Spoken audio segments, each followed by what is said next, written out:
आपकी स्ट्रेटजी क्या होनी चाहिए, क्या स्ट्रेटजी रियली वर्क करता है या फिर नॉर्मल तरीके से जो भी आप तैयारी कर रहे हो वही काम करेगा।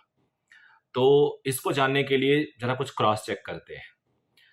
अपने उन सारे टेस्ट को तुम याद करो जिनमें आपने प्लानिंग के साथ एग्जाम देने गए हो कि इस एग्जाम में मैं क्या करूंगा कि निगेटिव नहीं करूंगा, इस एग्जाम में मैं इजी वाले क्वेश्चन सबसे पहले ट्राई करूंगा, पेपर को ठीक से पढ़ूंगा या पढ़ूंगी, उसके बाद then I will conclude which one to solve which one to leave, या किस पे हम आखिरी में ट्राई करेंगे।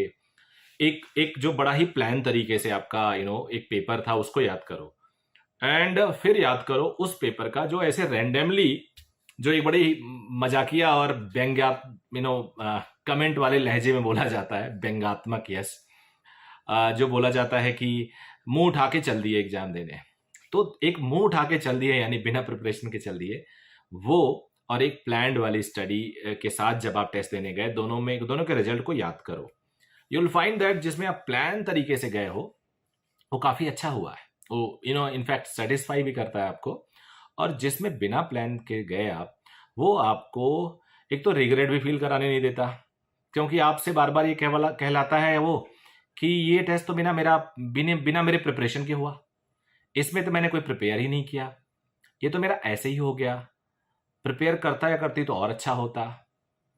और जो आप प्लान करके जाते हो तो आपको एक फीडबैक मिलता है कि प्लानिंग कहाँ कहाँ तक सही हुई और प्लानिंग कहाँ कहाँ गलत हुई, और अगर गलत प्लानिंग हुई तो उसको अब की बार हम इस तरह से करते हैं या ऐसा करते हैं तो ये सही हो जाता है।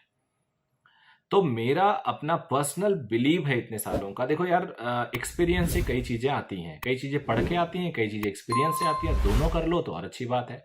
तो कॉम्पिटिटिव एग्जाम भी मैंने दिया है, खूब दिया है, इतने साल आप लोग के साथ रहते हुए हो गया। मेरा प्रोफेशन, मेरा हॉबी सब यही कोचिंग ही है। तो एक्सपीरियंस यही कहता है कि planning is always the best way to go for, and without planning बिल्कुल बेकार है। कई बार मैं बड़े सारे कोट भी आप लोग को बताता रहता हूँ कि एक बार शायद अब्राहम लिंकन साहब ने बोला कि अगर मुझे एक पेड़ काटने को अगर 1 घंटा दिया जाए तो आधे घंटे से ज़्यादा टाइम तो मैं लूँगा उस इंस्ट्रूमेंट जिससे पेड़ काटते हैं उसको शार्प करने में। क्योंकि अगर मेरी प्लानिंग अच्छी होगी तो पेड़ आराम से कटेगा, शार्पनेस ही नहीं होगी तो पेड़ कटेगा ही नहीं। या एक जीनियस बंदा बिना प्रिपरेशन के जाता है लड़ाई लड़ने, उससे बढ़िया एक स्टूपिड बंदा विद प्रिपरेशन के साथ जाए, वो अच्छा करेगा। तो ये सारी चीज़ें जो बोली गई हैं ऐसे तो बोली नहीं गई हैं, ऐसे ऐसे लोगों ने बोला है जिन्होंने अपने आप को प्रूव किया हुआ सोसाइटी में। तो आप सबसे मेरी ये रिक्वेस्ट है, planning is very important but only planning, no practical experimentation is always bad. तो आप प्लानिंग जब करते हो ना तो अपने आप को चेक करो विद योर प्लानिंग किसी मॉक टेस्ट के थ्रू, उस मॉक टेस्ट में आपका कैसा काम चल रहा है। अगर आप प्लानिंग के साथ जाते हो तो आपको कमियां पता चलेंगी और आप बहुत जल्दी इंप्रूवमेंट दिखा सकते हो। ये मेरा आप लोग से एक अनुरोध है, रिक्वेस्ट है to get the best output.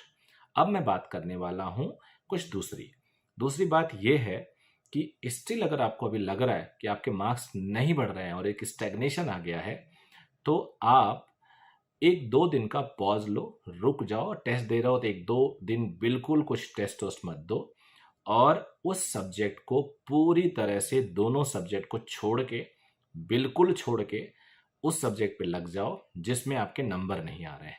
And I am sure आपके नंबर किस में नहीं आ रहे? फिजिक्स में नहीं आ रहे। तो 2 दिन पूरी तरह अगर फिजिक्स में लग जाते हो तो मुझे लगता है कुछ ना कुछ दिमाग की बत्ती जलेगी, और एडिटर साहब से बोलूँगा बगल में बत्ती लगाएं तो उससे आप लोग को उस फर्क पड़ेगा और उसका फायदा आप लोग को मिलेगा। सो बताना जरा यार, कुछ एक्सपेरिमेंट से फर्क पड़ा कि नहीं पड़ा। सो बस इतना ही। Thank you very much.